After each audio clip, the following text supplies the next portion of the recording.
Well, welcome to That Mini's Paint Show.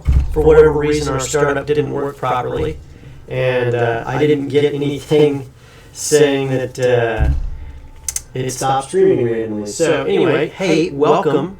Today we're going to be continuing working on Yaunti snake people. Apologies for the delay on that. And we're going to continue working on some of the details with them to bring them up.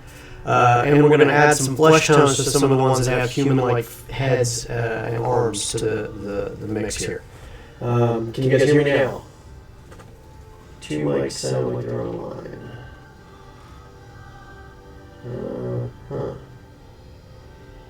Stand by. How about now? Can you hear me now?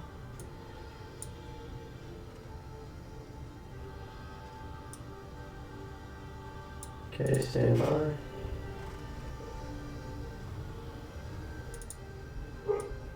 Okay, that should solve that problem. Thank you for the heads up on that, Tiny Ozora. Really appreciate it. Okay, so where we left off last time we started with a Venom Wyrm based primer color. We worked up and touched up whatever we needed to with Venom Wyrm. Then from there we worked over to, and hold on, I'm going to swap over to two cameras. There you guys go, so you can see my paint table here. Then we used Sulfide Ochre on the underbelly to get this really good underbelly color. I'll show you there too. Let's see here, which one's better for this? I think this one. So you can see the underbelly was really good right there. And then from there we added, we used soft tone to get the dark scales to the edges and inside those to pool up and allow us to get more shading and definition there. We dry brushed with Venom Wyrm, or not Venom Wyrm, Weapon Bronze. Again, Weapon Bronze. And that we led on the edges and continued to move it back forward, and it created this lovely effect. And that's actually over the original green primer, so it's almost impossible to see it if dry brushed as well. And then for some things on the future spell effect flames, we used matte white and two thin coats. We'll probably add one more thin coat today. We've got a couple extra colors here that we may work with today. Banshee brown, Barbarian flesh, and tanned flesh. Chances are we're going to start with a Banshee brown undercolor, go with tan flesh as your main color, and then Barbarian flesh for a highlight if we need it. We may also do Banshee brown and tan flesh with a soft tone and just leave it at that depending on how well it goes. Today we'll also be using Citadel Night Haunt Gloom technical paint. This will help us create that ghostly spell effect for the flames. We're real happy with it. We'll see how it does for us today. Okay. Any questions? Only one screen still. Oh, boom. How's that? Double screens? Great. Apologies for that. I am still working my own transitions here today. So for those of you who are new to the show, I typically walk you through everything that we do. I try to create palettes and stuff that allow you to learn how to do certain techniques quickly and easily, and make it easy for you to paint up your miniatures. It doesn't matter if you're a veteran or a newbie, we're going to make it easy for you to learn to paint your stuff, hopefully. Today, we're going to be working with the Army Painter brushes.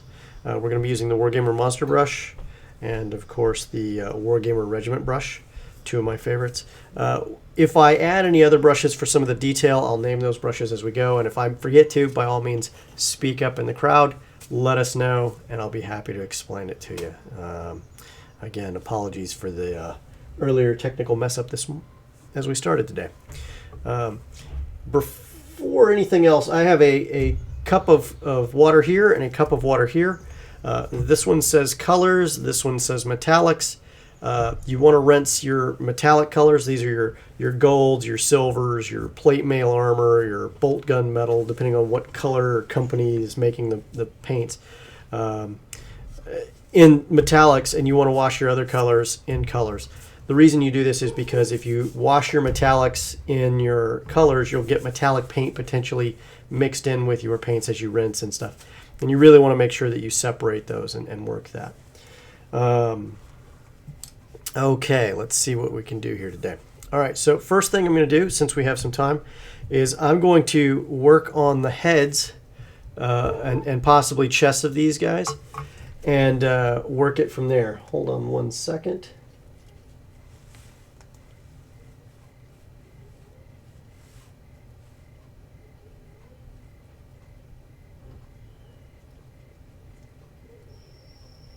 There we go. Had to shoot a message. Dogs apparently are getting a little out of hand upstairs. So,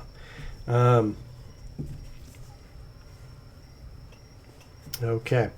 So working with this, what we're going to do is we're going to take Banshee Brown, and the reason I'm starting with Banshee Brown is I want a general color that just gives me a nice coat and works well under flesh tones, but still allows the flesh tones to pop. Because we did this in a green primer, what I want to avoid is some of the green undercolor from showing. That's not the look I want for this particular model. So give it a quick shake, mix up the paint. There we go.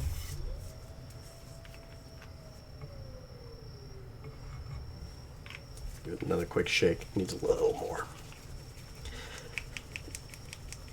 I think right now the music you're hearing in the back is Forest Night by Tabletop Audio. Again, big fans. We use them on our live streams for a lot of our music. If you haven't had a chance to give them a shout or a listen, I highly recommend it for your games. His soundscapes are amazing. Okay, so what I'm going to do here is I'm going to, remember, it's better to use 2 thin coats than 1 thick coat. I'm just going to apply a little bit at a time. Make sure you guys can see that. Sorry about that. And what I'm doing is I'm applying it to the head. And again, if I see a little bit of green through there, that's fine, because we're going to hit it with a second coat, and that should take care of all of our problems. And as I've mentioned before to some new people I just met on Discord recently, one of the things I try to teach is that it's okay if you make mistakes when you paint, because paint hides all sins. We can go back and fix it. It's actually not that hard to do.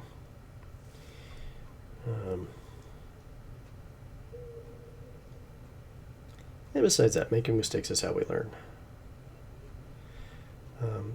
This particular Yaun-Ti figure is from Nolzur's Marvelous Miniatures.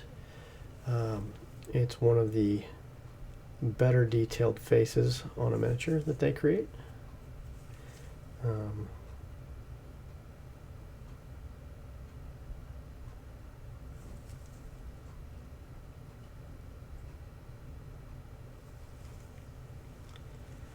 Alright, and some of the difficulties are where sword placement is.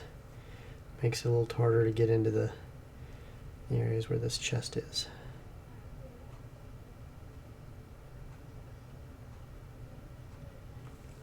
I can tell based on the pooling or the positioning of some of the flesh here, I am probably going to want to use various different washes to achieve my effects in a minute.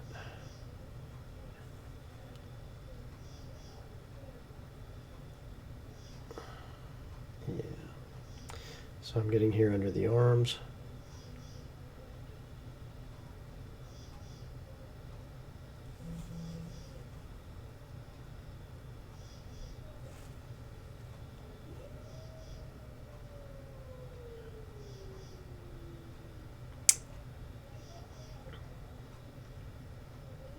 There we go. And since I'm at it, I'm going to go ahead and get some of the arm here too.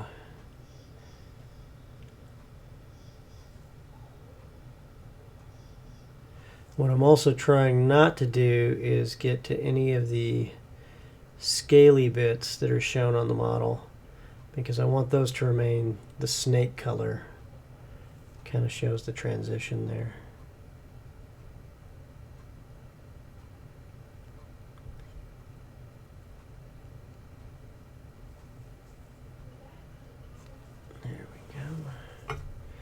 And the great news is I got 3 of these that are positioned the same way, so what I learn from each one will successively make each one easier to paint after the next.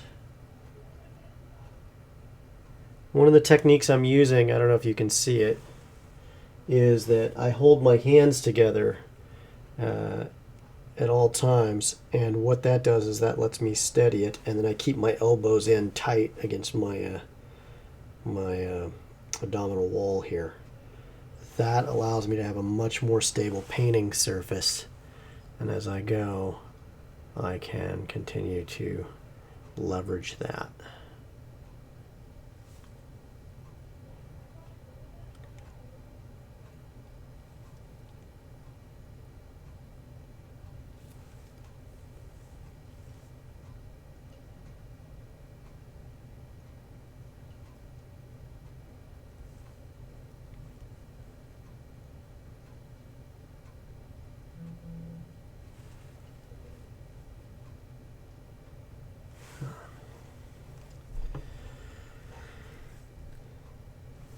Okay.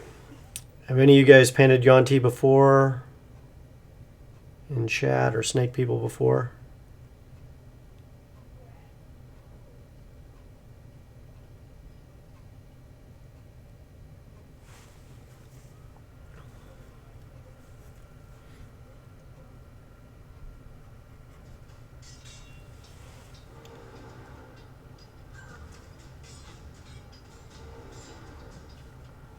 Alright. What you're hearing now in the background, I hope you can hear it, is the latest release from tabletopaudio.com. It's the Amazon fight scene that they created. It's pretty cool. Just gave it a listen the other day.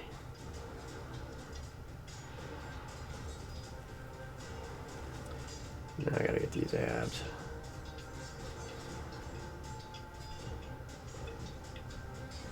And this is a great time to get this. And when I started this, if you guys watch part 1, which is now on YouTube, by the way, but if you watch it, you'll see that the first thing I did was the metal bits, and I dry brushed them. And it's okay if it gets all over the flesh tones or the leathers and stuff, because you're going to go back over those. And dry brushing, is done a certain way for metals anyway, so it's pretty easy to do that. Amber Anna has never painted miniatures before at all. Oh, well, that's funny. You will be getting some painting experience with us. Amber Anna is actually on one of the shows, so you guys will get to see her paint one of her minis on show. Okay, that guy is done for first layer. Now we're going to swap over to second guy. So Yaunti. Get this head.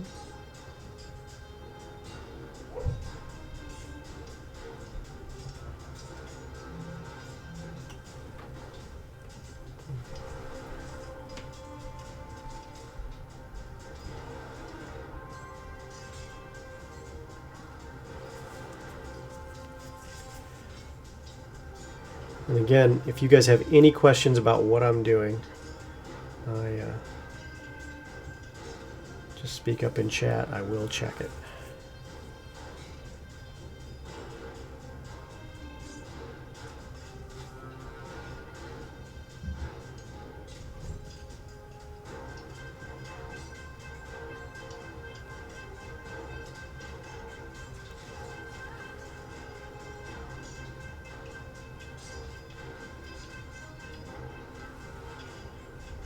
Oh, I just made a mistake on one of the swords here. I got a little bit of flesh tone on it. The great news is I can just wipe it right off when you catch it early. The real pain's when you don't catch it for till the next day.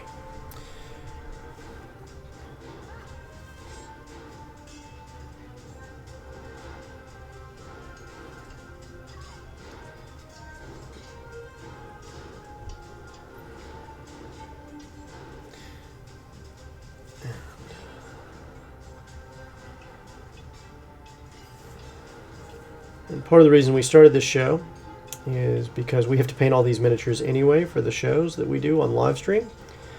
Every Thursday, 7 p.m., we have Whiskey, Magic, and Destruction.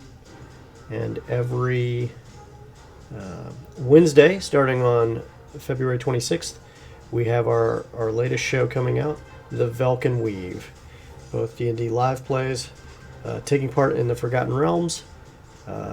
Expect some interesting character development, plot twists, and just exciting story and role play as we go.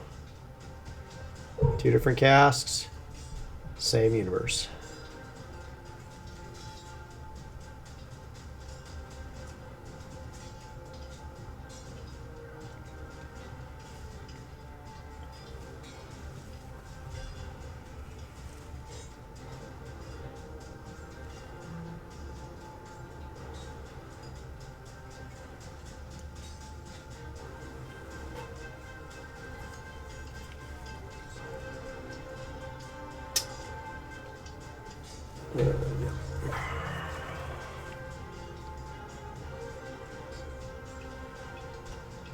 Alrighty.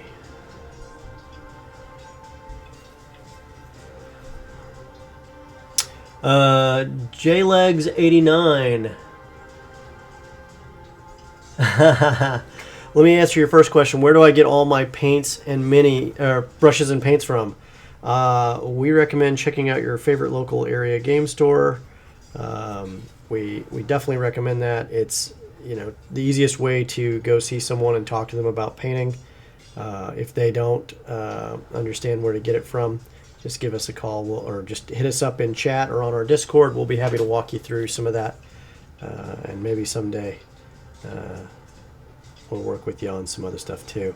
Do I paint all the minis that my party uses in the campaign? Oh, heck no. I choose life. I paint a lot of things. However, we have a variety of painters that can pitch in and help with stuff. You're going to see some of the cast painting. This isn't always going to be a one-man show, for example. We fully intend to have various different cast members on here painting. And then we, by pure chance, because of my background and stuff like that, just some other stuff you'll find out over time, I'm sure, is I know a lot of the good painters throughout the area and stuff like that. And then we've been in talks with some of them to bring them on to show them painting miniatures as well. These are some award-winning painters, some of whom taught me a lot about painting as well, and some of whom I've just known personally but marveled at their work. And so we want to bring a variety of painters besides myself here. Your closest game store is 1.5 hours away. Okay. Sounds like you have a Washington, D.C. commute just like we do. Because they could be just 15 miles away, but still take an hour and a half to get there. I don't know. Where do you live, JLegs? Give me some insight here. Maybe I can recommend a place.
Okay. Give that a minute. Midland, Texas. Okay. Midland, Texas. Is that closer to Dallas or Houston?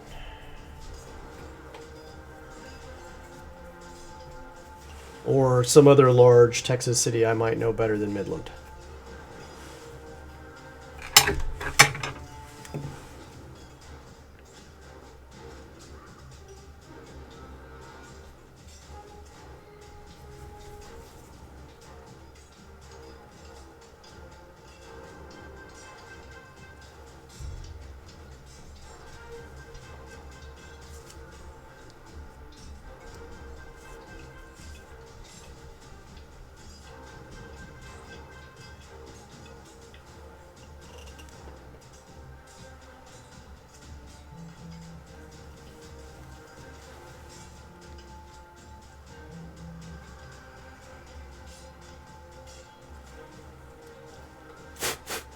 And I just give it a little blow because I had some paint that kind of stuck a little bit high in a recessed area, and I just need to blow it in there a little bit.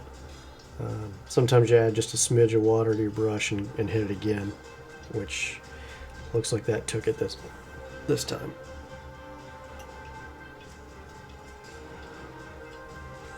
I don't recommend that technique a lot if you can't afford to get messy, because sometimes you do that and it blows all over the place.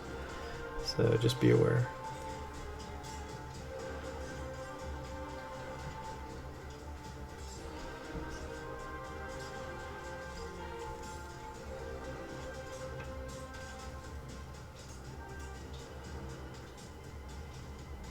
Thanks for watching again, guys. We really appreciate the support. Neither a 6.5.5 to 7, depending on route, away from both. Oh my goodness. The heart of West Texas. So you're probably closer to Fort El Paso than anything else. Okay. Yeah, it may be one of those cases where, you know, as much as I hate to say it, it may be just one of those cases where it may be better for you to order online.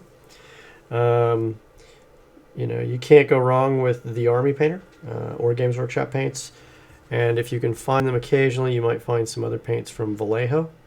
Vallejo's got a good series of paints as well.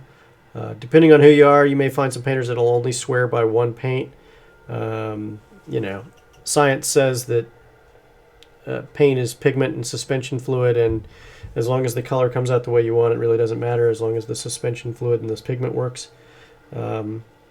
With minor tweaks, you can get paint to do whatever you want. So I'm tool agnostic unless it's very specific and unique. I look at paints as tools to do the job. So when in doubt, you know, go with what works for you. I definitely recommend the Army Painter brushes, however. They are a higher quality follicle. And they cost, well, their value is fantastic for the price. It's kind of hard to beat them.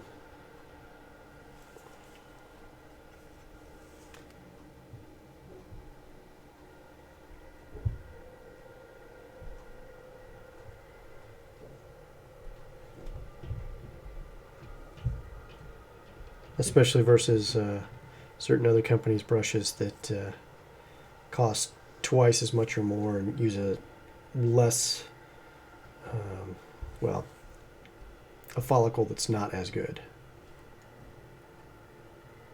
Doesn't mean they're not good brushes. It's just if you can pay less and get the better follicle, you should.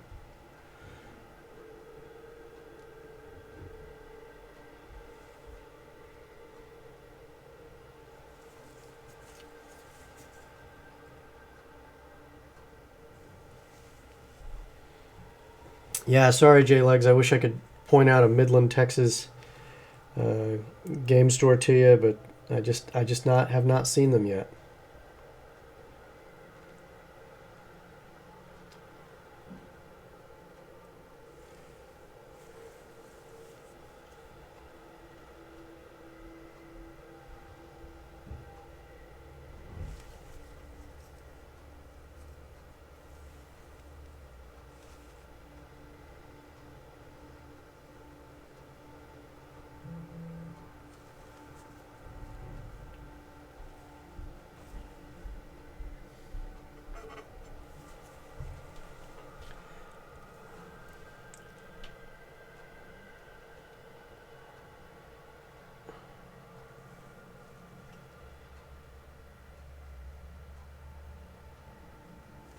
Alrighty.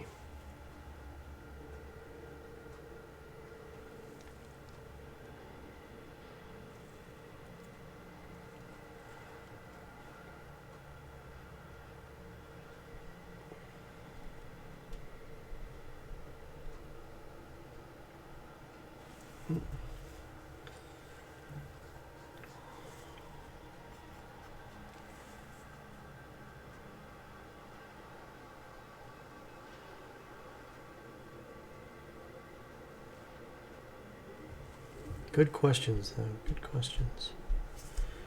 Alrighty. I think think that covers that guy. Alright. No, they're scaly. Alright, so that adds some flesh tone to that. Now I'm going to go back over, I'm going to hit it one more time with a thin coat, and from there I should layer up. To give you an idea of what it looks like after a thin coat, I'll hold this up here, check the camera. You can see, you still see a little bit of green tint showing through, but with the second coat, thin coat, should be fine and it won't obscure any detail.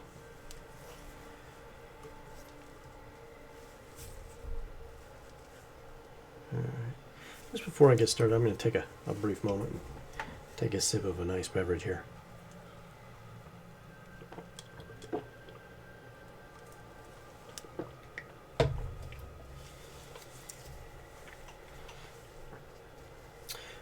Just recently, we posted some information from the Vulcan Weave. We had a pre-show Ask the Cast Stuff session.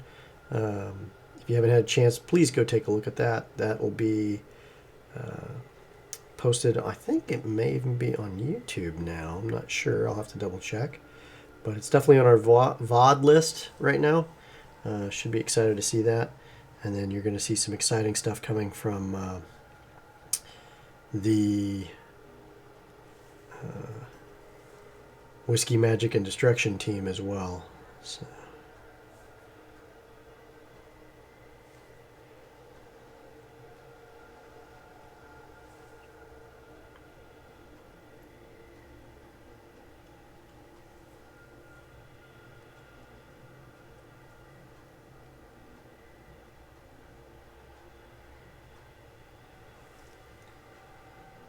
I'm kind of liking this particular skin tone over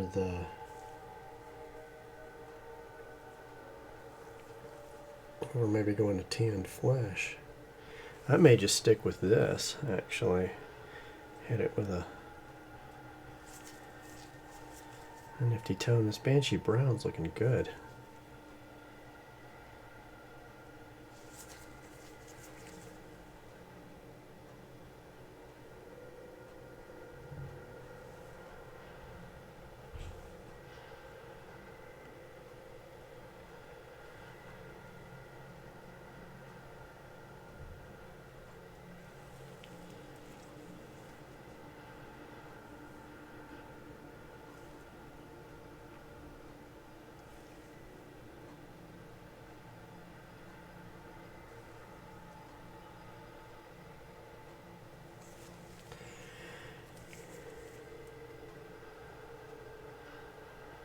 There we go.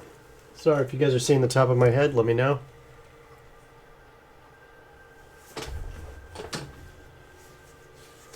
Oh. Well, J-Legs, I love to hear about this craft stream. Sounds exciting. What kind of crafts?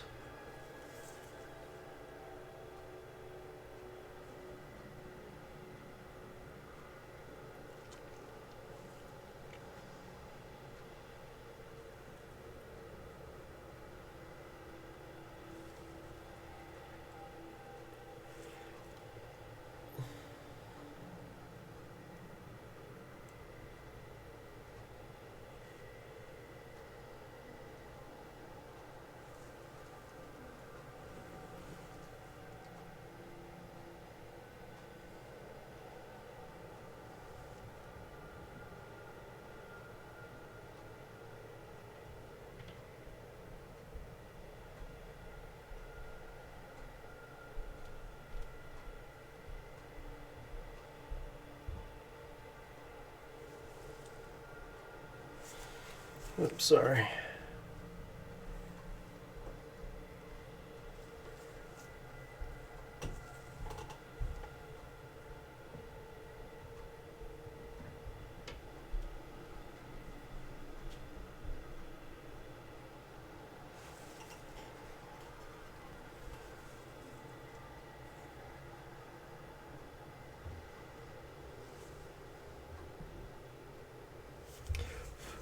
Alrighty. It's 2 down.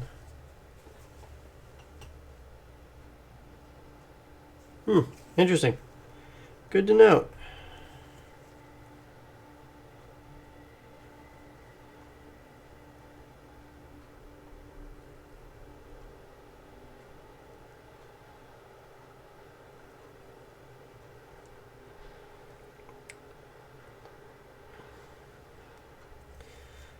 Speaking of which,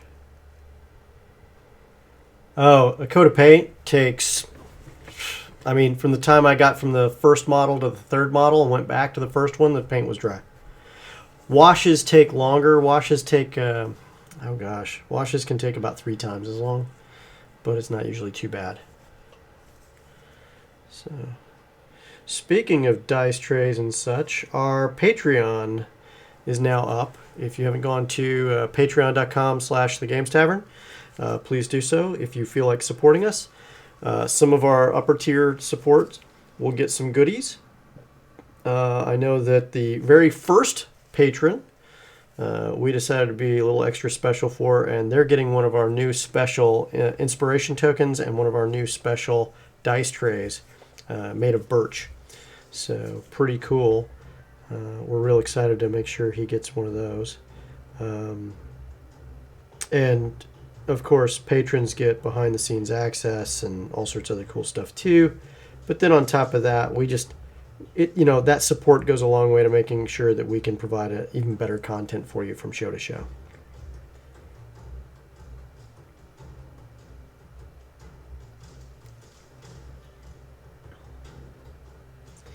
Every show has been an evolution as we learn. Big thanks to Scaredy Ginge yet again for saving our bacon and understanding and teaching us all the ins and outs of the behind the scenes of the streamer world as we pro streamer ourselves to death. Just really exciting to have that kind of help and support so local and close to us. As a special shout out for Scaredy Jen, she's going to be doing a charitable stream on the 22nd of January. She'll also be on the cover of Twitch. She'll be on the front of Twitch for a while on that, and we're real excited to see one of our teammates do so well, as well as do good things for other people, which is obviously good for anybody. So if you get a chance, check her out, follow her, and help us out with that charity too. Let's see here. Just going to do a quick double check to make sure if anything's popped in on Discord.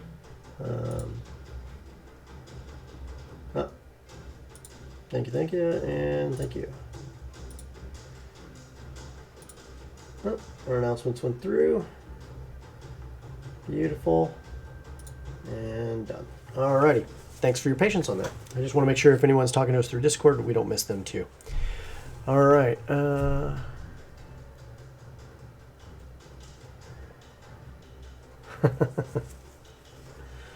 Alrighty.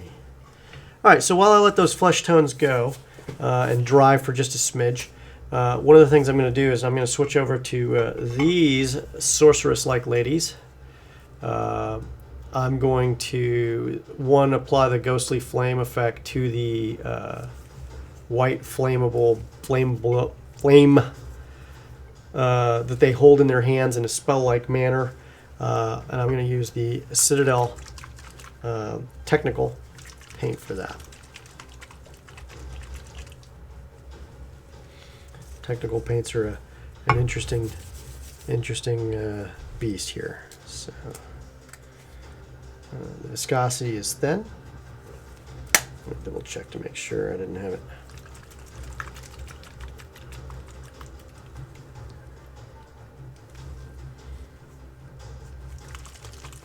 There we go. There we go.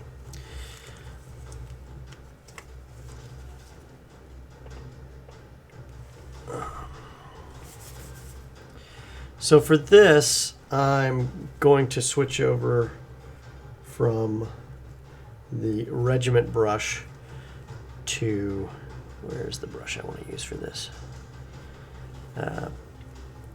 To this highlighting brush. Actually, I don't think the highlighting brush would be a good choice. Let me swap over to another one here. What else I got in here? This base coating brush. Sorry about that. I'm going to use this base coating brush. One of the first things you do, make sure your brush points well. You want a nice point on it, and then work it. So what I'm going to do is I'm going to take some of this. I'm going to put it on the palette.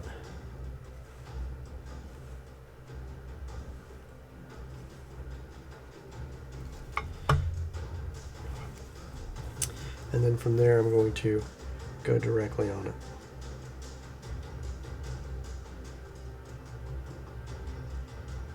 It's okay if I get some on the hands as well, just like with the white, because we know these flames are going to be on, there's going to be light from these flames on their hands as well. So it's okay if that effect, creates that lighting effect as well.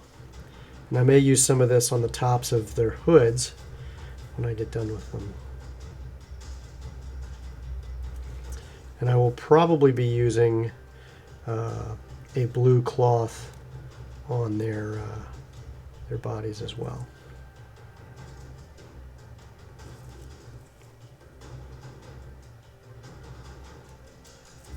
It's a nice contrast to the greens, and it's certainly a color that would fit this particular group in terms of special status.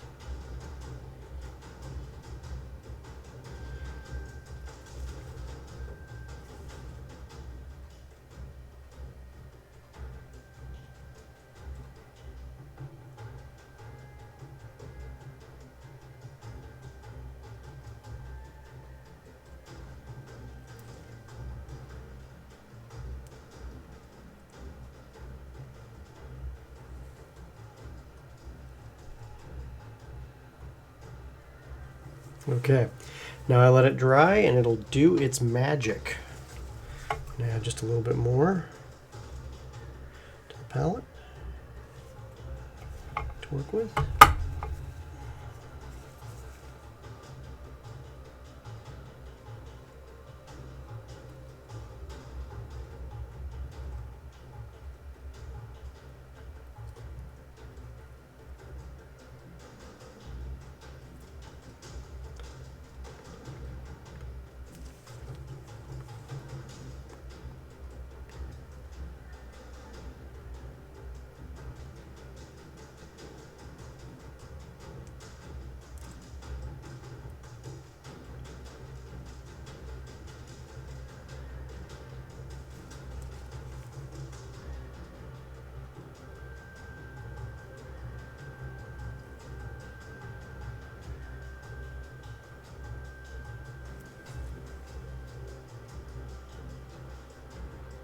And with that, the blue is done. So we'll see how that works in just a few minutes as it dries.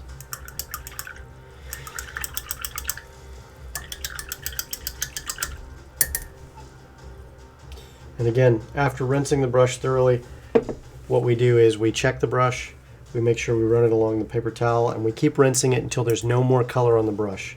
Otherwise, there's still paint in the brush. And the last thing you want to do is pick up a brush like 3 weeks later, go to paint with it, and you still got color in it. And then when you're done, like so, you let it dry to a point, and once it hits a point, you put it back, and it's done.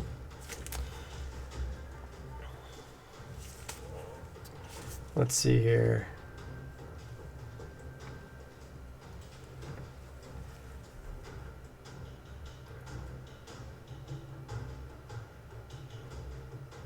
Oh, Gar with no name. That's a terrible thing to hear. I'm sorry to hear that that happened to you, bud. All right, now while I'm waiting, I'm going to go ahead and pick up some Basilisk Brown. And what I'm going to do is... I don't know how much I need to do that with these guys. It appears these guys are good to go, so I don't need to do that. For highlighting on the underbelly, the soft tone wash really did a great job for us, speeding things up considerably. Excitedly.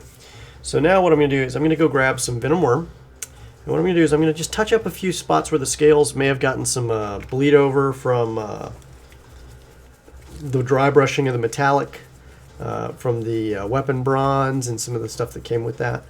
And our goal is just to cover that back up and make it look clean and add some color.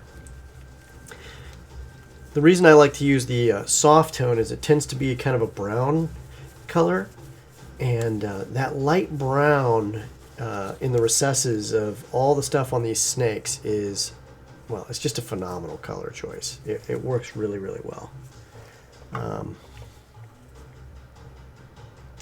It really makes the scales pop because the darker areas get darker but have that brown color like all snakes do.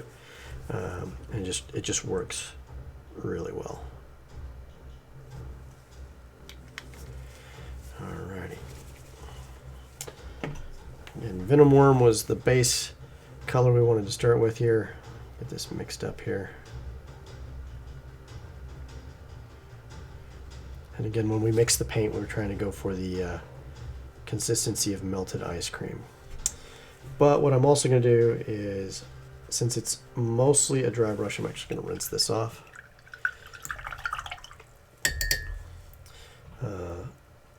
It is clean. Go back to a point. Nifty, nifty. Rinse that. Get that back to a point. There we go. Excellent. And then from there, I'm going to go to a small dry brush,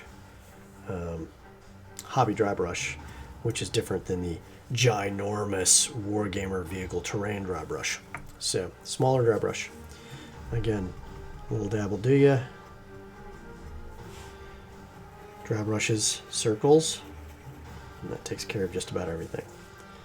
I'm going to look at this guy, see how I got some on his face scales. This should hopefully take care of that.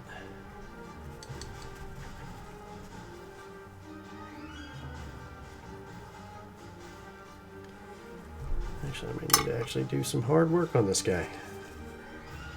He's being difficult. There we go.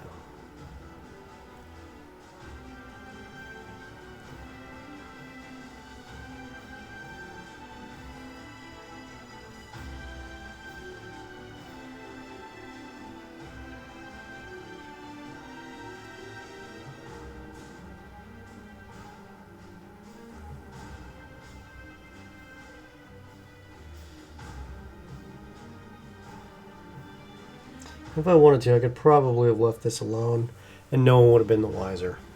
But because it's, you know, at 2 feet away, hardly anyone notices this type of stuff. But I notice. We're always our own worst critics.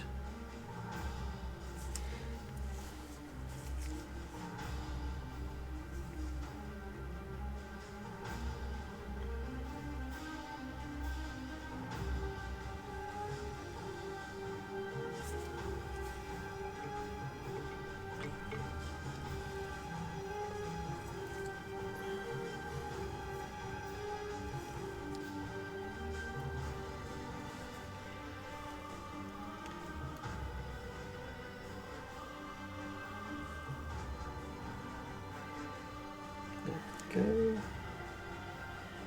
A little bit of light. Again, all I'm trying to do is hit the scales that have been touched on by the weapon bronze and get those covered up a little bit.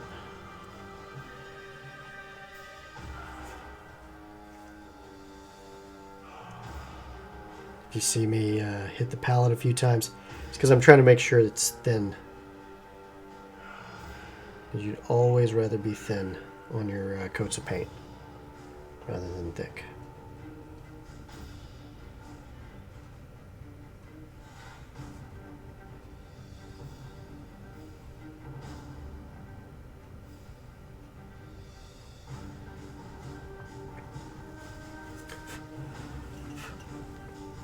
You love the color names? Well, yeah.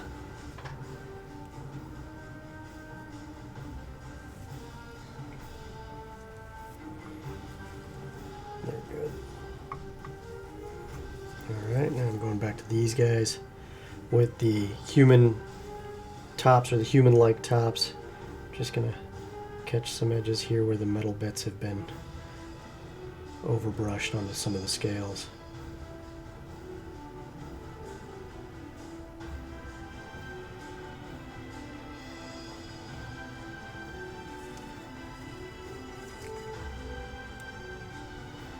To help delineate the scales versus the metal a little bit more.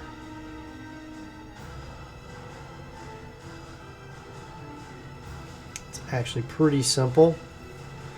Thought it was going to just be a quick dry brush, but apparently the way the color sits just requires a smidge more work to get it.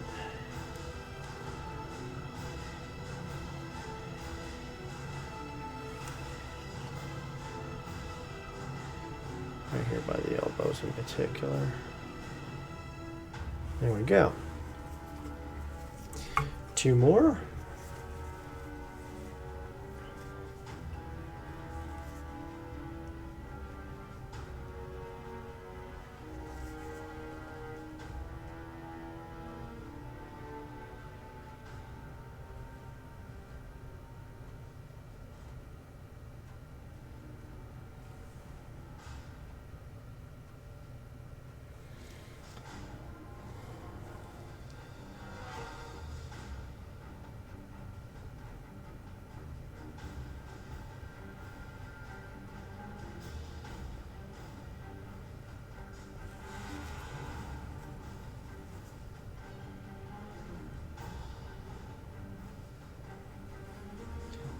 Anyone else painting or want to see anything in particular? I know that I have a request for chainmail that came in last week. If anyone has any requests for something they want to see painted or a method, I'll be happy to try to do my best to set that up for you guys. I just need to know that you want to see it.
Go.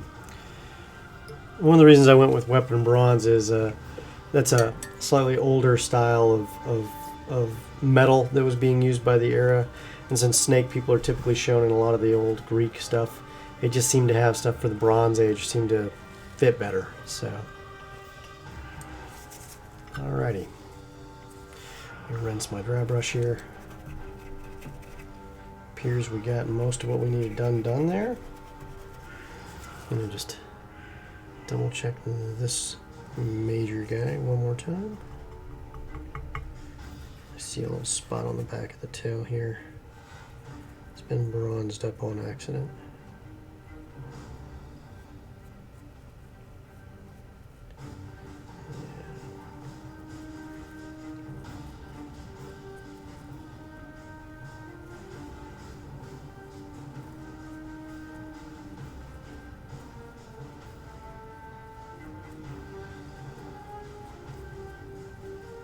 Sorry about that, I was pulling that in too tight. next week we should be having some guests as we paint some of the characters' miniatures for the cast and crew.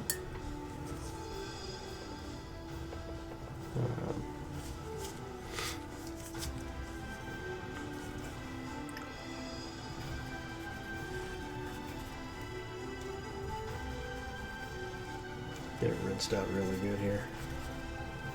With dry brushes, you can do this. You can, you know, rinse, push down a little bit.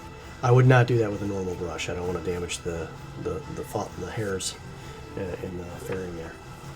Alrighty. All right. So with that, you can see now the flesh tones have dried. You can see some definition here, maybe. But it'd be nice if we could get just a smidge more. I see a small error. I'm going to take care of that real quick. Right here underneath the head there.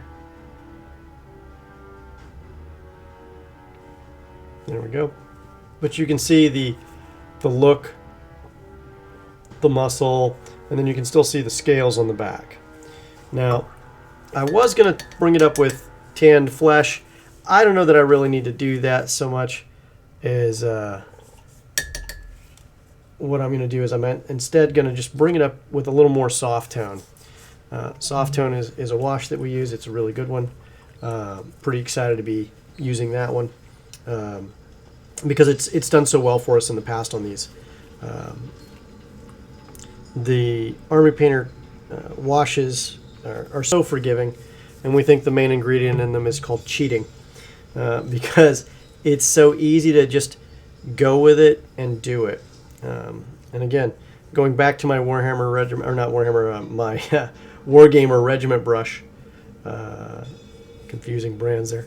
Wargamer Regiment brush from the Army Painter. It's a great all-round brush, so it's not only great for just applying good color, but it's also good for applying washes as well. And before I jump on that, I'm going to flip my paper towel over here and get rid of that excess one. So I have a cleaner paper towel. Take a break, drink something real quick here.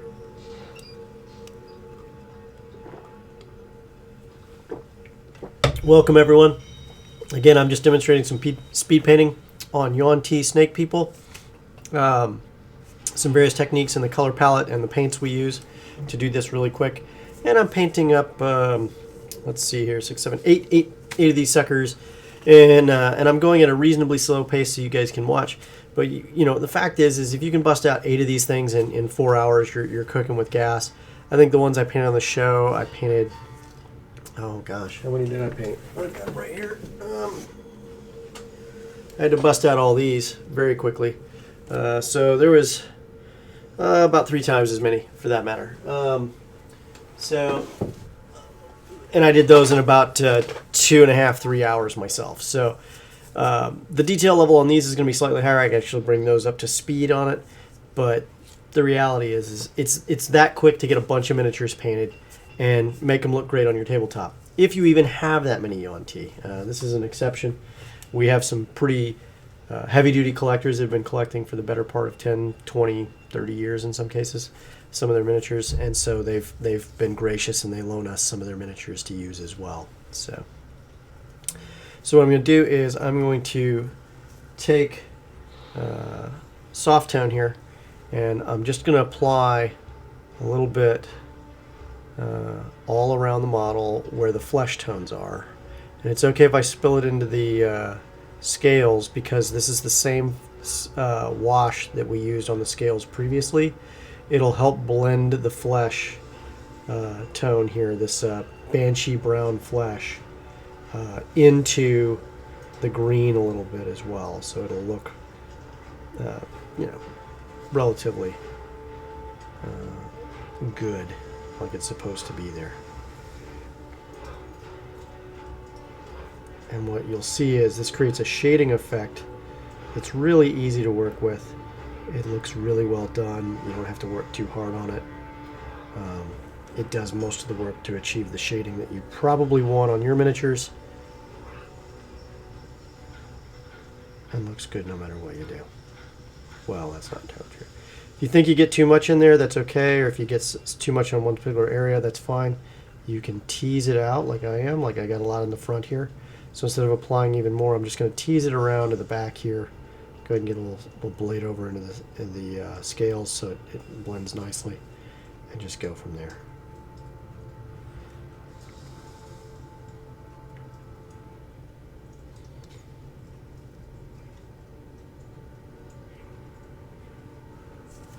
Alright, now remember washes take a little longer, so one of the first things I'm going to do is hit these washes and then go back and check everything else out I got to do here.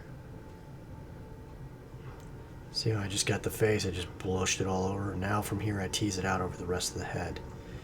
The reason I do the face first is it typically has the most recesses, and then from there I can just tease it out all over the rest of the face, the body, and work from there. Can you guys hear the music in the background okay?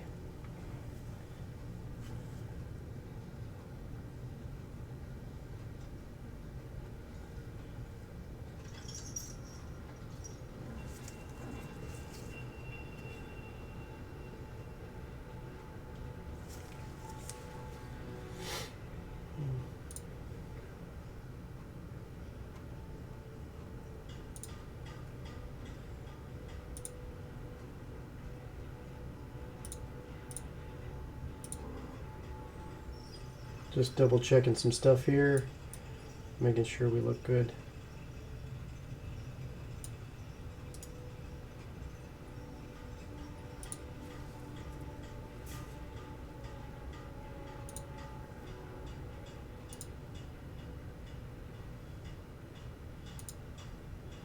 Okay.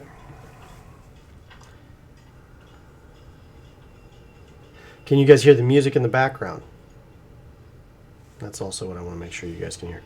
One of the things I do, I don't know if you guys do this, but you know, you can play all sorts of stuff. I could play like hard rock and roll, but for me when I'm painting, especially fantasy miniatures, I try to paint with music in the background that evokes that fantasy feel. For whatever reason, it gets me in the mood for, you know, evoking that cinematic feel for my miniatures as well.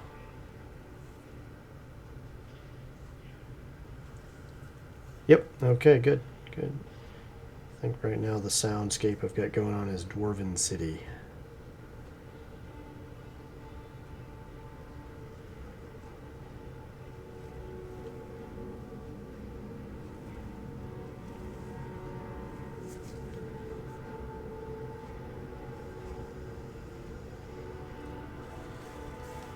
Alrighty, moving on to the next. Again, hit that face. And work your way back.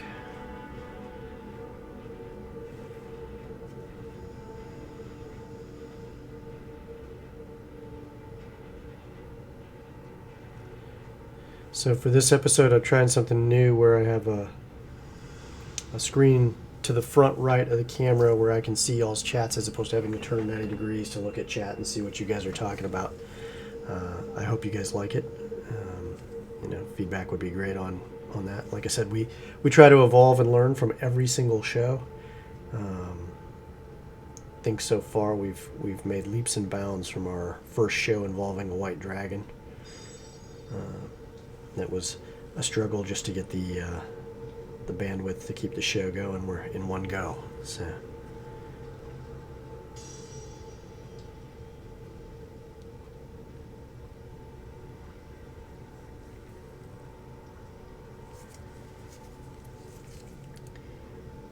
I had an interesting day today. Most of us had the day off if you were in the DC area. So I was able to go on a hike with the wife. She took me for a lovely hike.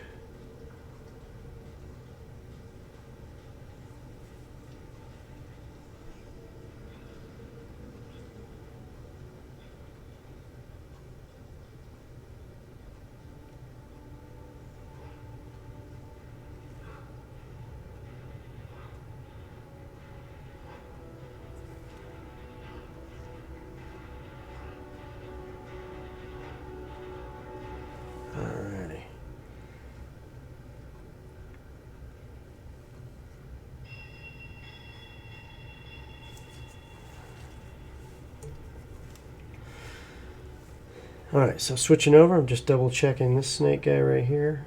And what I notice is two of these snake guys have what should be, one minute, yep, that's good, what should be metallic shoulder pauldrons, and they're only partially painted. I guess I missed something yesterday.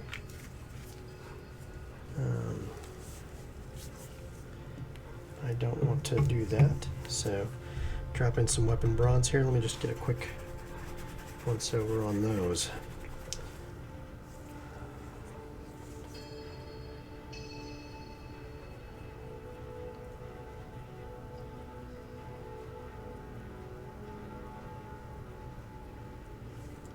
I'm going to be very careful here because I've already hit some color and now I don't want to get it all over everything under the sun. Doesn't mean I can't fix it, but no sense making a mess if you don't have to. Some of this I'm just going to have to, instead of dry brush, and actually hit it with color. What happens when you get ahead of yourself, right? You gotta slow your roll sometimes.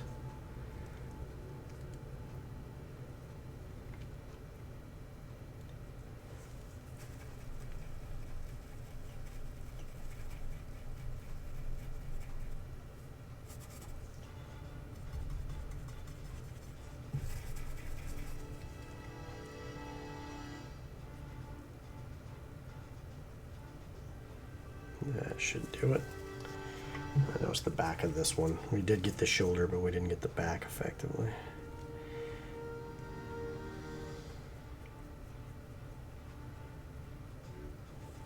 There we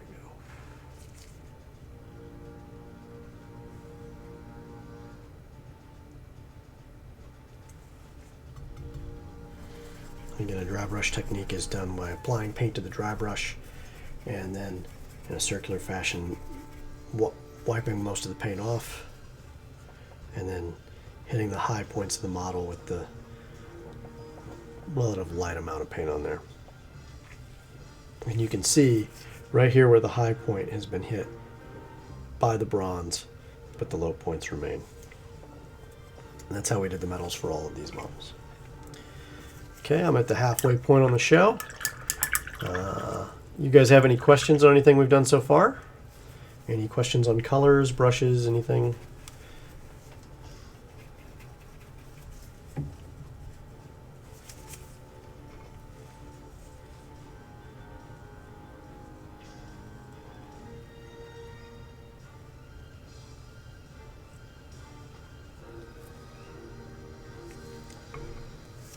No?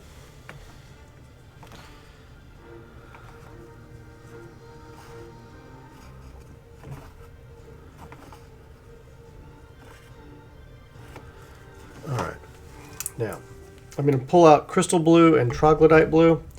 What I'm going to do is I'm going to hit the cloaks on these sorceress-like snake creatures. The idea is to pull out what we can. I'm going to start with a dark color and then layer up to light.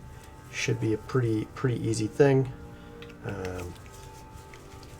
I'm glad that you're relaxing and chilling and able to just listen to me. I didn't know that the dulcet tones of my voice was that exciting, but Tani Azora, thank you so much for the support today.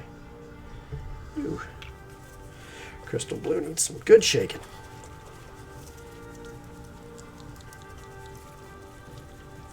Alrighty. There we go. Alright.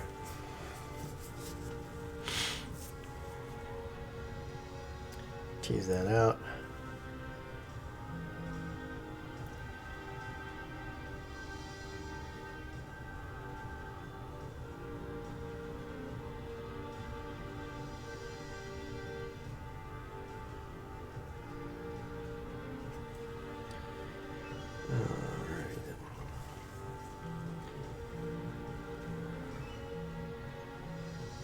And get these blues in.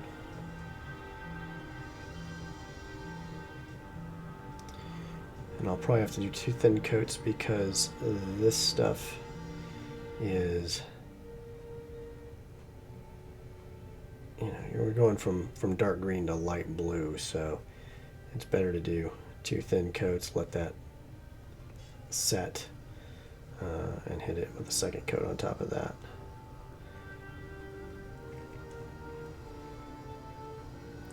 And whereas we're not going to show it, we're going to hit this with a matte sealer that'll bring down any shine or any shimmer, because we want these to look like earthy snake people.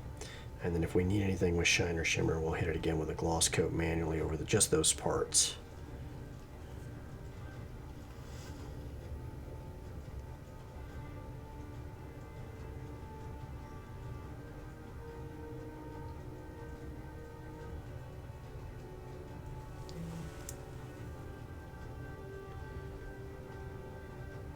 Again, I hold my elbows to my rib cage and keep my wrists together so that I have a nice steady hand as I apply this and remove and reduce any unsteadiness in the brush.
Getting the inside of this too.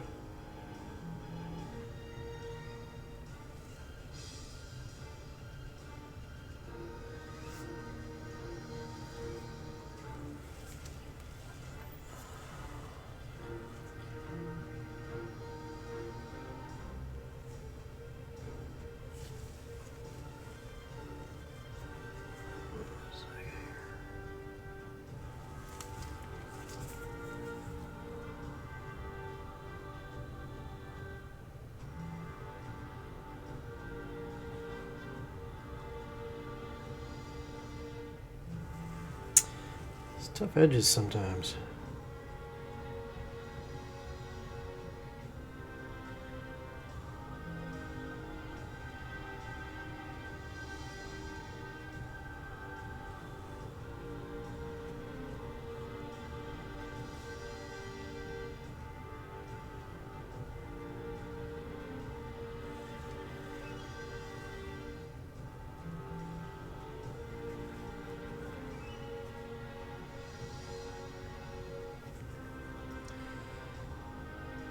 So one of the reasons we like thin ice cream is it's about control of the paint on the brush. The thinner paint is easier to control than thicker paint, especially in thinner stuff. But if it goes too thin, it can then just, you lose all control in some respects with that as well. And that can also be difficult. So it's one of those things you gotta, hit that consistency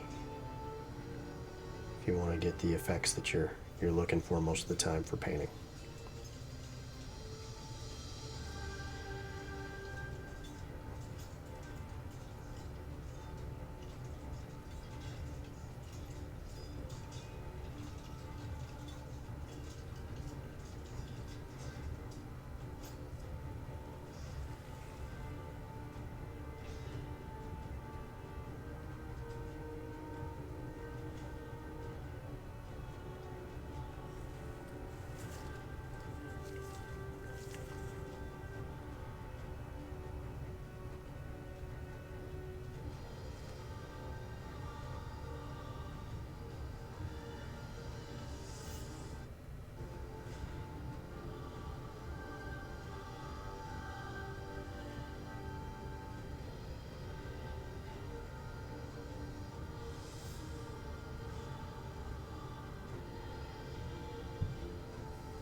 Again, what we're getting here is the difficult areas of this particular snake sorceress's kind of like dress.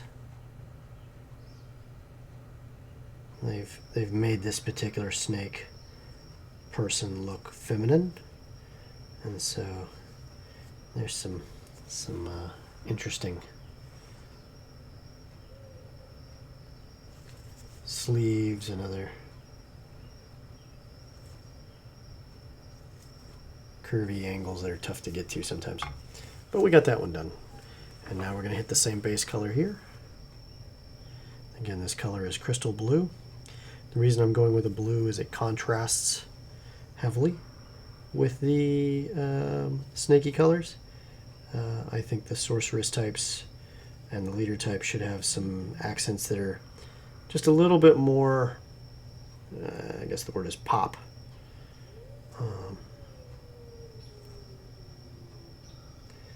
They're special. Everyone should recognize that they're special.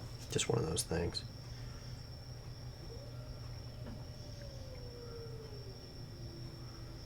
It also gives, you know, if you're using miniatures in your games and you do paint them the way that they kind of should look and you're not using proxies like crazy, you can also use that as a Dungeon Master as a kind of a visual reminder of how to describe what they look like.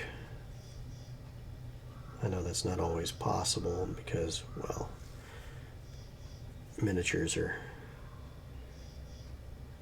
great but hard to come by sometimes.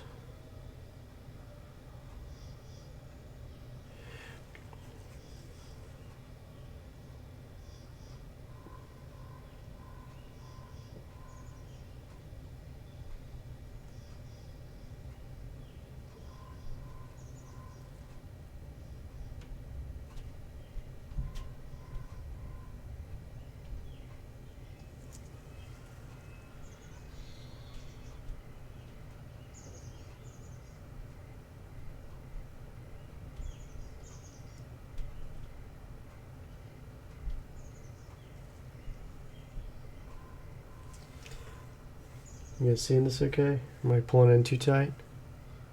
Ah, thank you, thank you. Tiny Azora reading my mind as usual.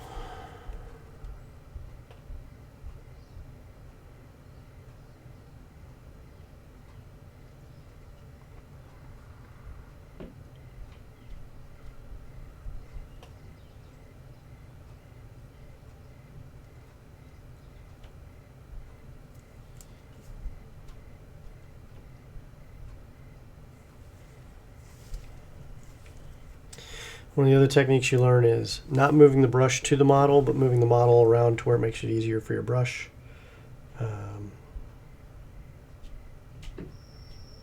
One of the first things you learn is this is a natural movement, but this and all this with your entire arm is not. You lose control. So you pull your elbows in tight, put your wrists together, and move the model around the brush. It's just easier to do. You'll find a lot less pain long term for yourself when you do that.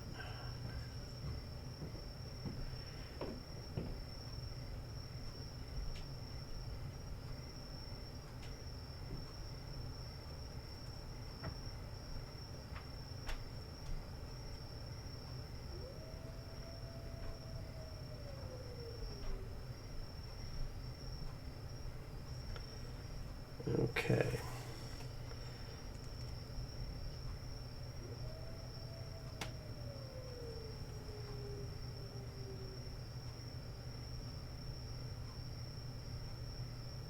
And thanks to all our new followers today.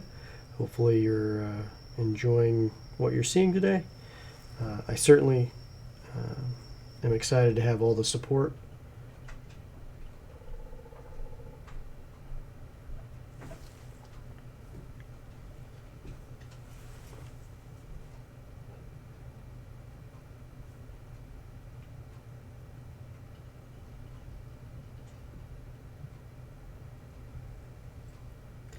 Again, these robes are very flowy, and we want to evoke that flowiness That's where our next technique will come in.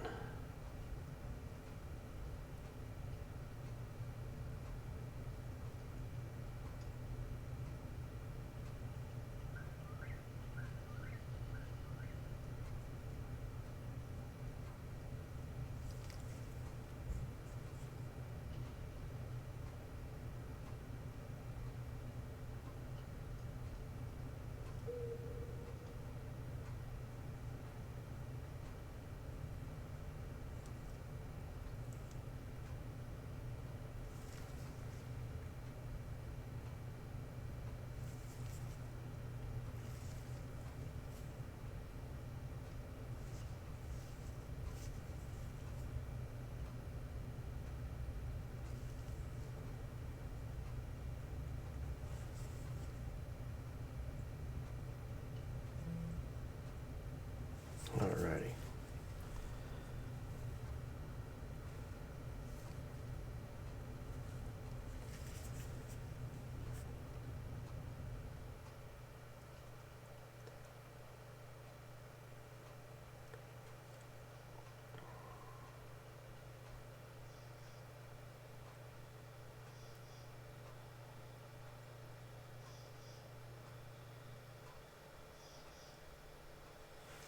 And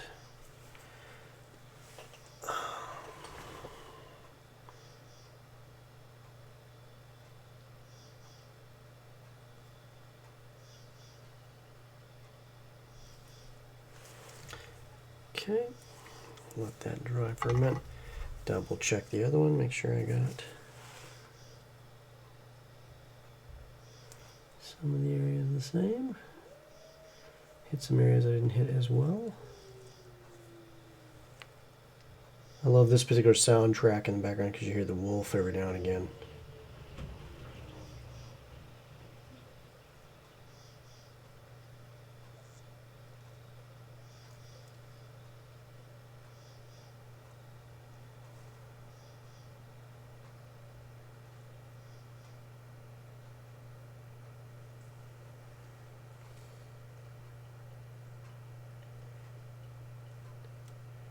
And this is hitting it with that second thin coat.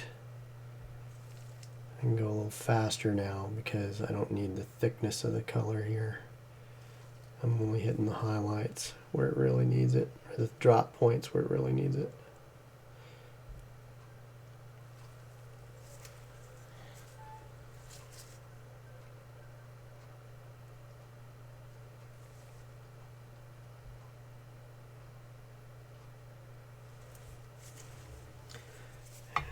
Did I get the belt on this one? No.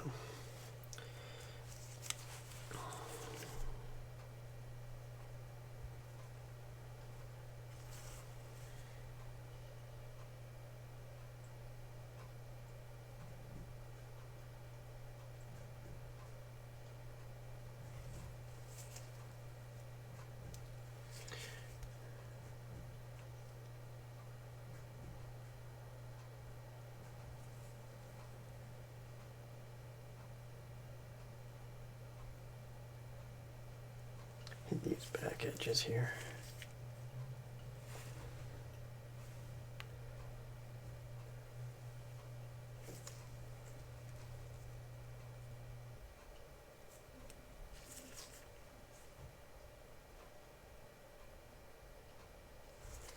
Alrighty. You can already see a remarkable amount of contrast here with those greens and stuff. And that makes a huge impact visually on the model. Let's see what I can add to this one to add a little bit of blue here to some elements of this particular model to make it pop just a smidge more.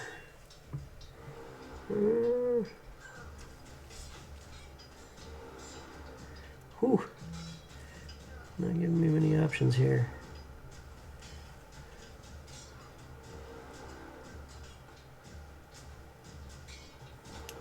You know what? I think I'm going to let it be.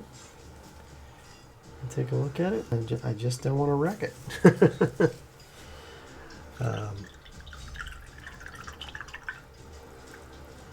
Next up, taking Banshee Brown again, I'm going to hit this leathery pouch and we'll tone it down just a smidge. Oh, you already got some Banshee brown right here I can work with. Oops.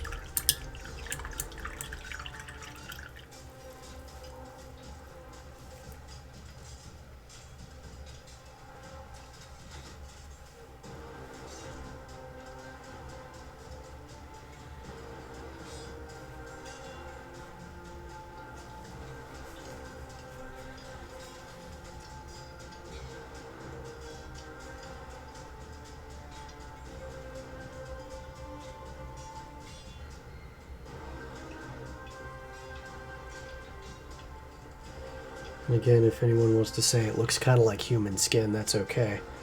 Because chances are that's what they would have made their pouches out of. Yaun-Ti are known for capturing humans and turning them into tiny little sick creatures that guard their broods, their eggs. So, what would the expectation be that would be any different?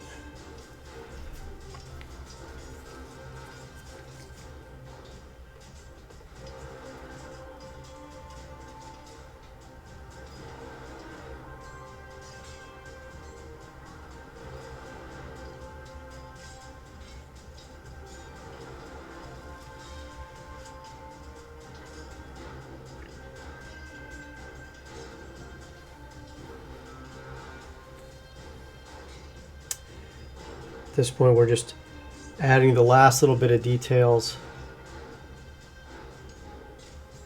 of these models.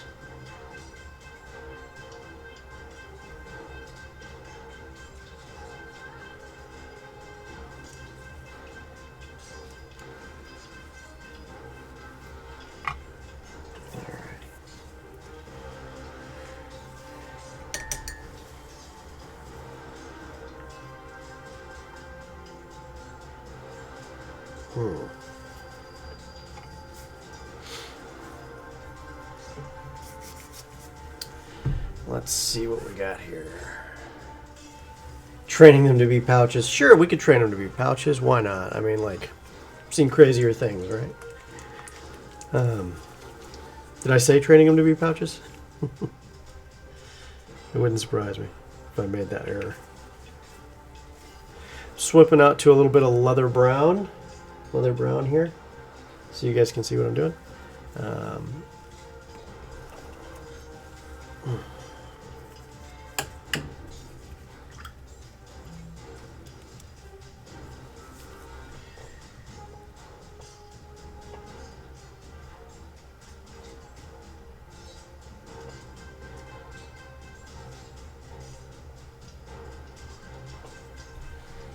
Thinning that down just a smidge.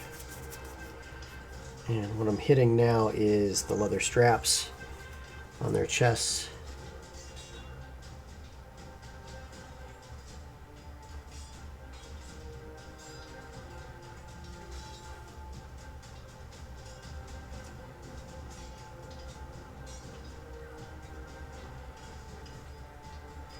Being just a smidge careful, I don't want too much over to hit any of the skin or the scales. If I hit it quick, I can make it disappear off any scales and stuff like that.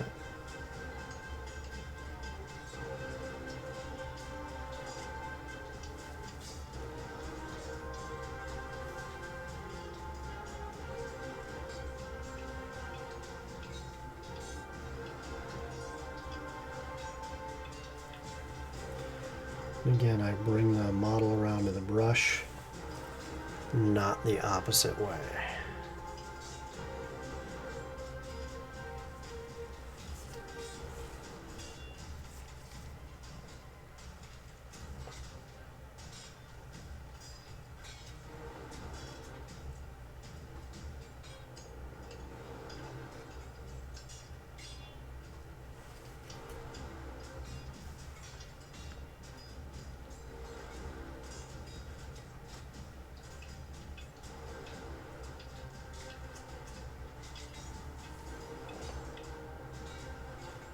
Oops.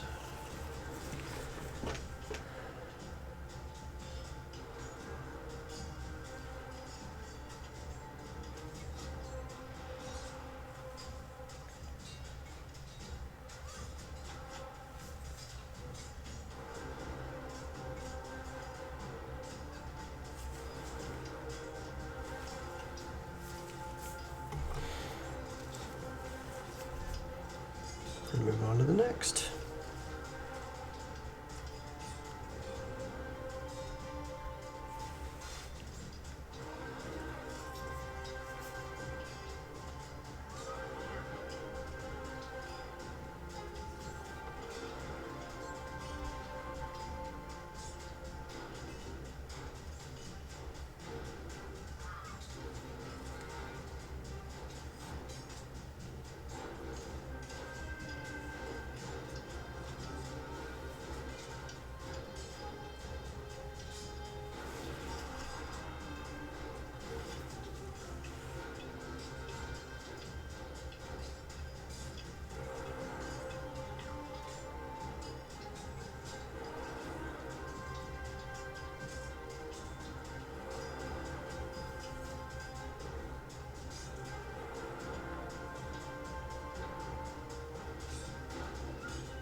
Got a little on the flush there. Hit it with the finger real quick. Pulls it right off.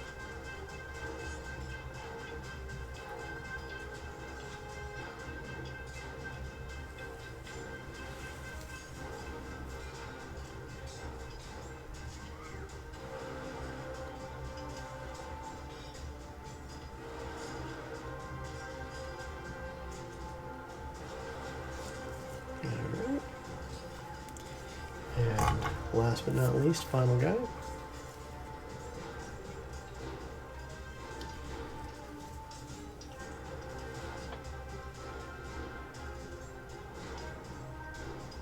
Ah.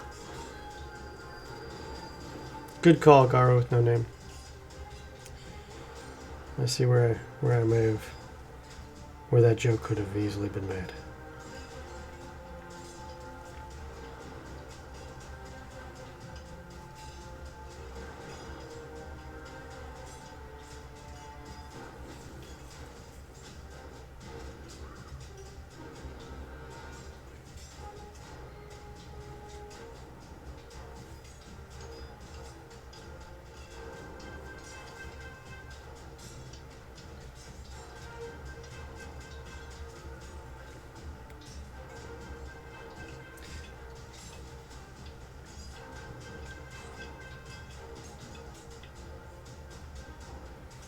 You guys can see that okay, I hope.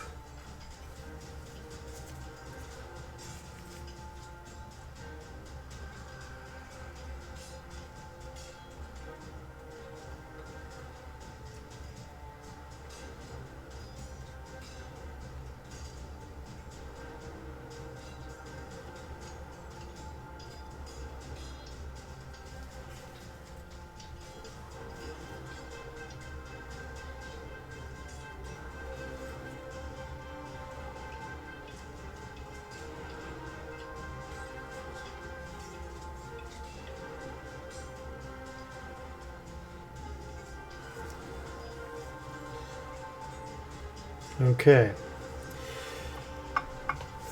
And now we're going to hit these quivers.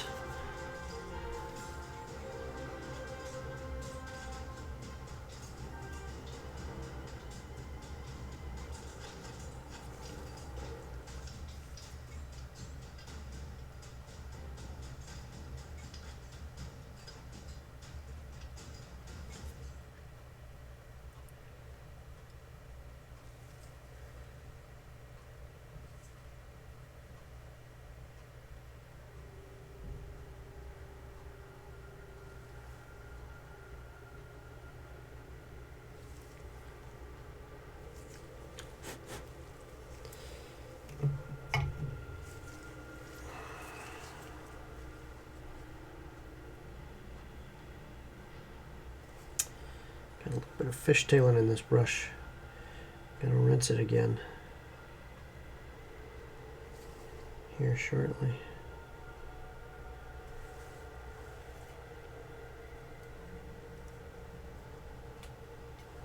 There, bring it back to a point.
I forgot to hit it.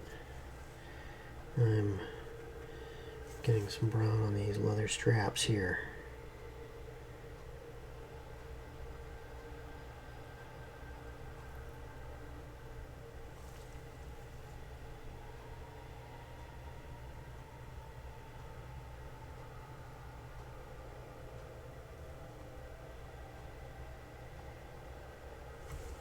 There we go.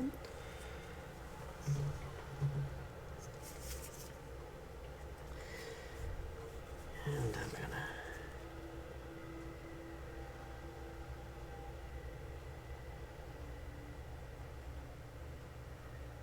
slightly darken that up.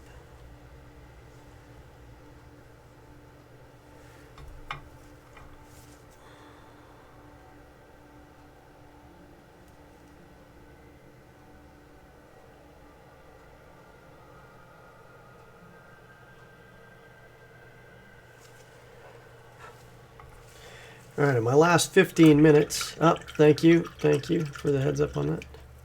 My last 15 minutes, what I'm going to do is I'm going to do a lighter tone on this. I'm using Troglodyte blue over crystal blue, and we're going to see what we can do to pull out some color on that using the dry brush. The only thing we're going to try to do is hit some highlights on it, maybe some edge highlighting too if we need to manually. But the idea is to get it done quick and easy. So, there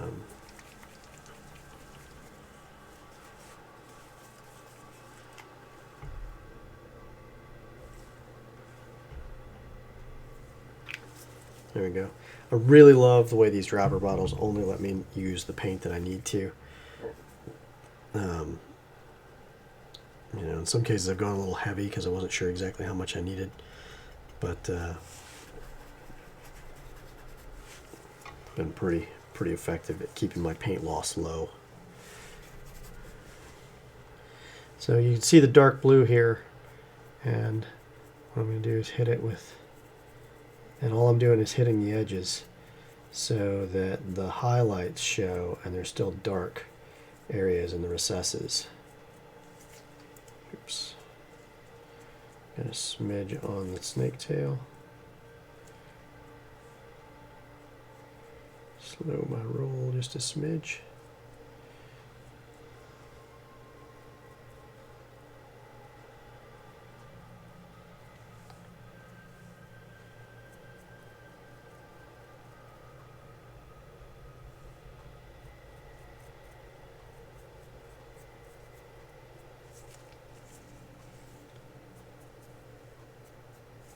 So now, just so you can see the impact, this is the one that I just did, and this is the one before. So you can see a little more depth to it right there.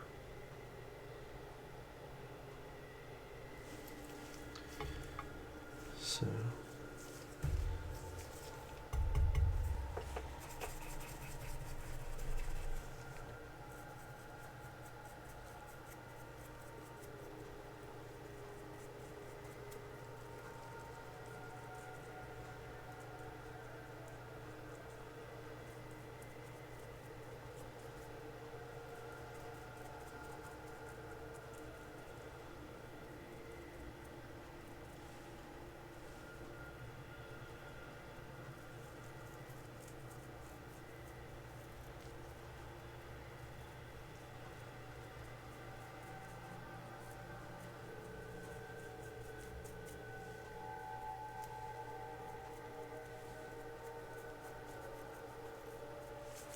and that takes care of that.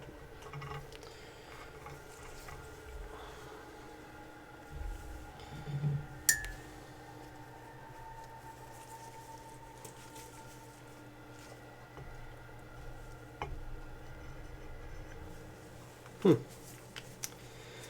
a little problem with some of our whites.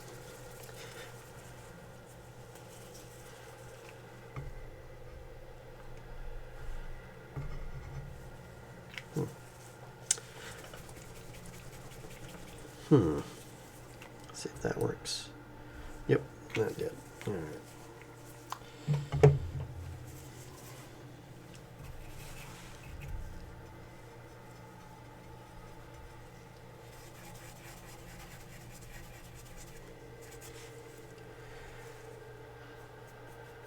Now I'm just going to dry brush a little white on the ghost flames.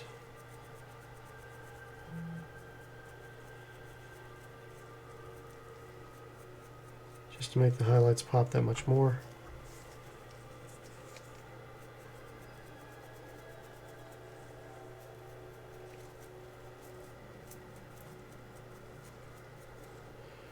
Smidge on the top here.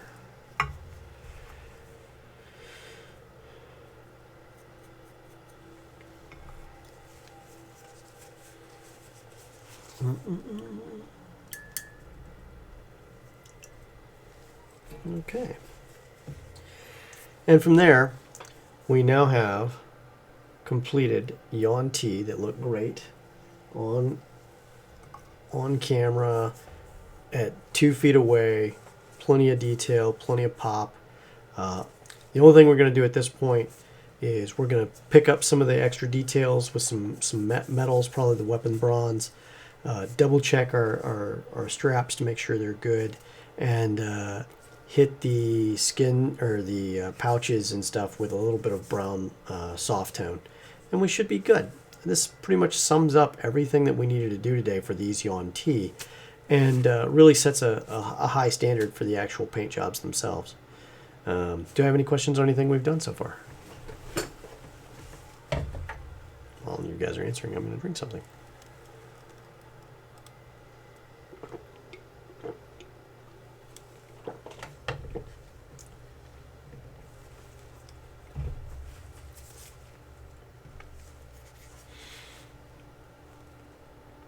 None so far. Okay.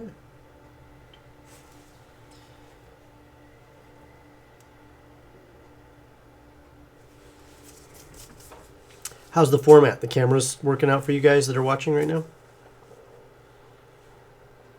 Yes, no, maybe?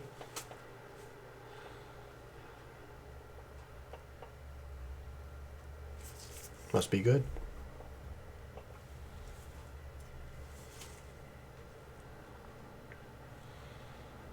On future episodes, we're going to discuss basing. Again, next week we should have some guests on. We're going to be painting miniatures together, some adventurous miniatures, and work with those and see what we can do to make that magic happen. Again, we do our best to try to provide at least something that explains how we do this and how we do it so fast. If there's anything you'd like to see painted, jump into our Discord. If anyone of our team could link the Discord invite to the welcome channel, that would be great. And then, well, you can come in, ask questions there. Lots of people in the community are great and glad and excited to help you guys out with your painting, and answer questions as well. We do our best to make it exciting for you guys too. And then, of course, we take requests. I've got about 8 million zombies I got to paint up. I got tons of orcs and goblins I got to paint up. And lots of deep dwarves and what else? A variety of other nasty creatures. And then some dragons, giants, and other nastiness too. So, thank you very much, Tanya Zora. That is the link to our Discord that's in the chat there. By all means, you're welcome to join our Discord at any time. We'd love to have you. Glad to answer questions and excitedly teach you guys anything you need to know about painting or model making or scenery on our other shows. So don't forget, we'll see you this Wednesday, possibly for some more pre-work on... no, we won't be seeing you this Wednesday. There won't be any pre-work on the Belkin Weave. But Thursday, Whiskey, Magic, and Destruction should be coming back here with a vengeance of some sort. Maybe a pre-discussion with some of the cast and crew. It may be the continuation of the adventure. We'll figure it out by then. And either way, you'll see some exciting action, hopefully, from those shows, well, Thursday. And then next week on Monday, before the show comes on, we'll have the internet upgraded on site, thanks to the support of you guys. We should put us at 1 gigabit internet on site, which will be hard jacked into, so the quality level will go way up. And again, we couldn't have done this without all of your support. We really appreciate everything that you've done for us. It makes a big impact for everything that we do. Huge thank you to all you guys. Again, we're here. Don't forget to follow us. Don't forget to also support us. And of course, we're going to provide you the best quality show we can with what we have. Any final questions before I cut the feed, per se?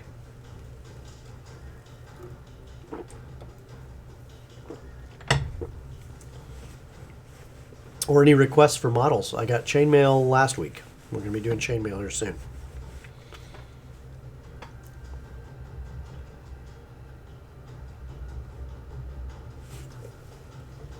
No?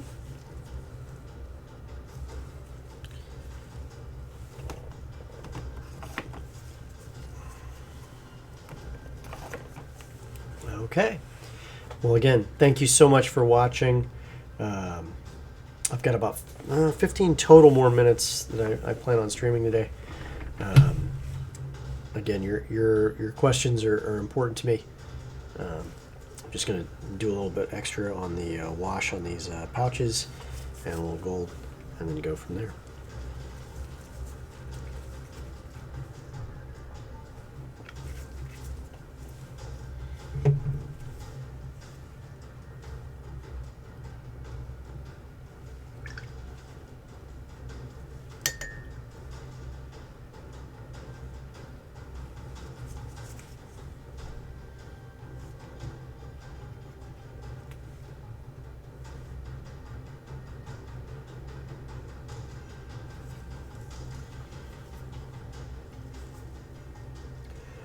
They're still a little bit wet.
Girl with no name.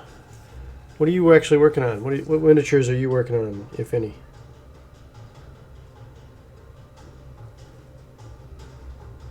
Just getting the buckle on this guy right here.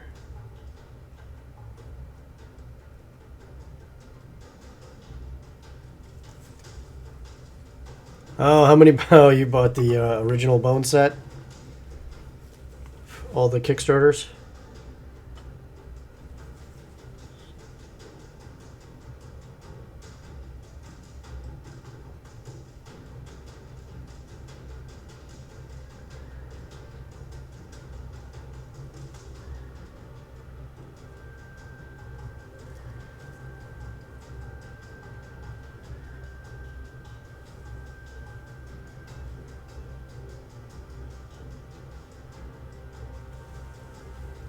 Yeah. I just did a Reaper White Dragon. That was on our first show. I don't know if you've seen the pictures. We put it up all over Twitter. Our Twitter is at the Games Tavern. All one giant word. If you want to check it out.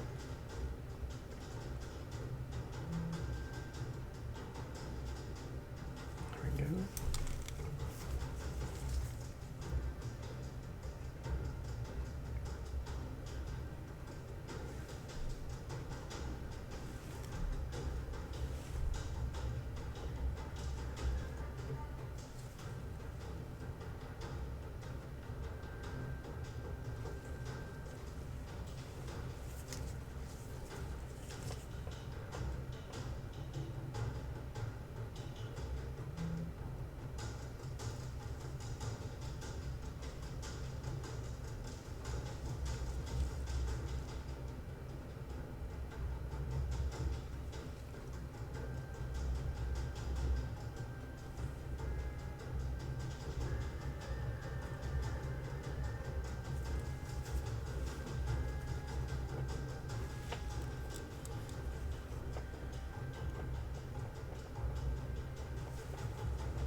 You can see I'm hitting this blue across the waist of this Yaun-Ti to create a cohesive color across the force here.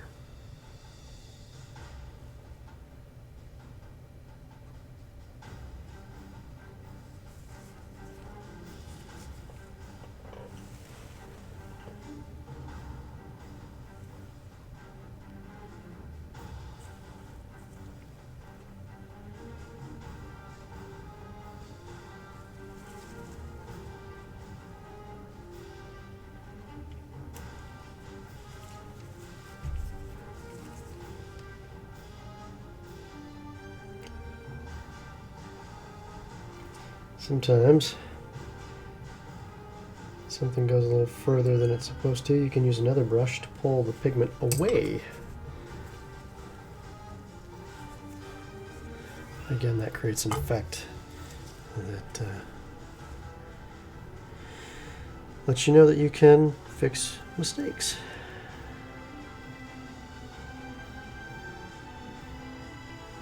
See, I'm just getting the waistband. So this Troglodyte blue is a color that can tie the force of Yaun-Ti together here.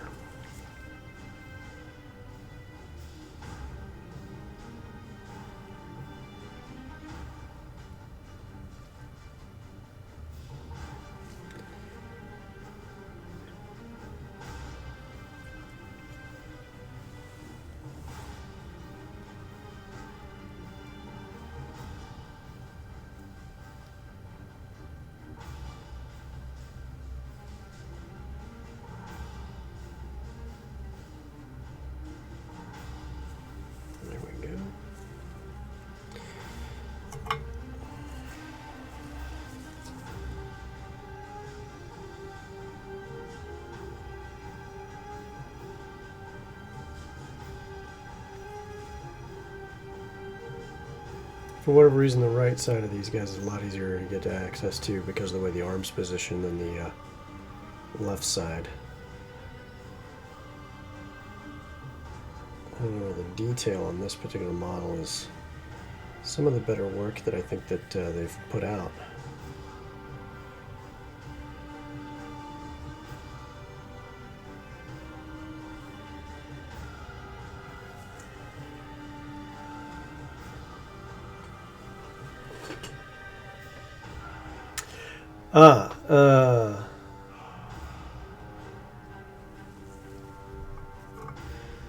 What are we putting the paints on? Why, simply put, so we make palettes ourselves here.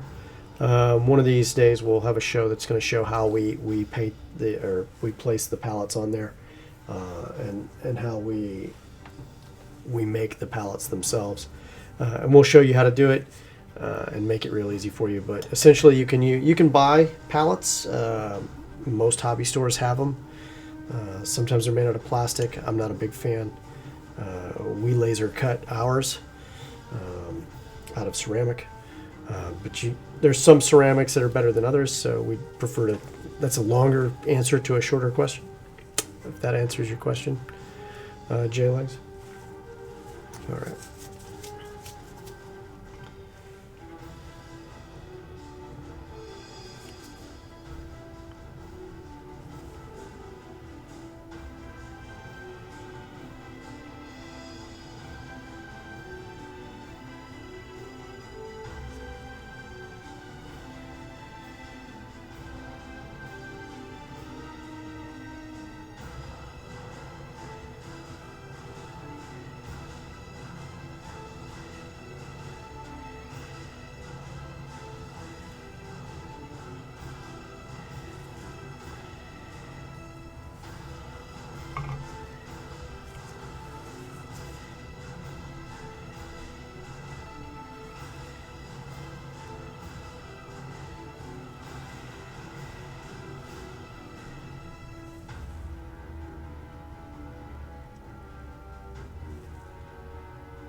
All right.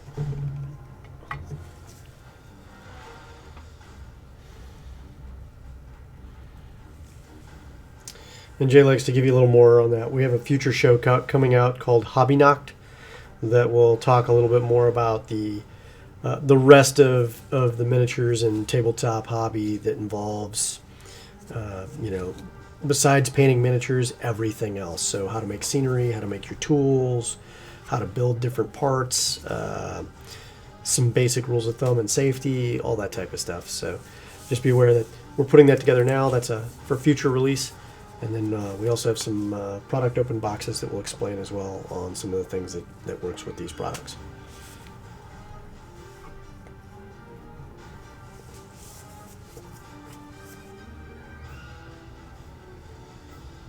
And I think that pretty much takes care of everything that we were going to work on today. I think next week, as I mentioned, we're going to be working on some people's individual adventuring miniatures. We're kind of excited to show you some of those and the techniques involved, and we'll be bringing you a few of those as we go. Again, our Discord's out there. If you guys are interested in jumping in on that and telling us more about what you're interested in, we're excited to share and help you get that, what you want out of your hobby done. So just to kind of show you the detail level. Let me submit okay. Or is this a better? Yeah, let me swap the transition over to. There we go.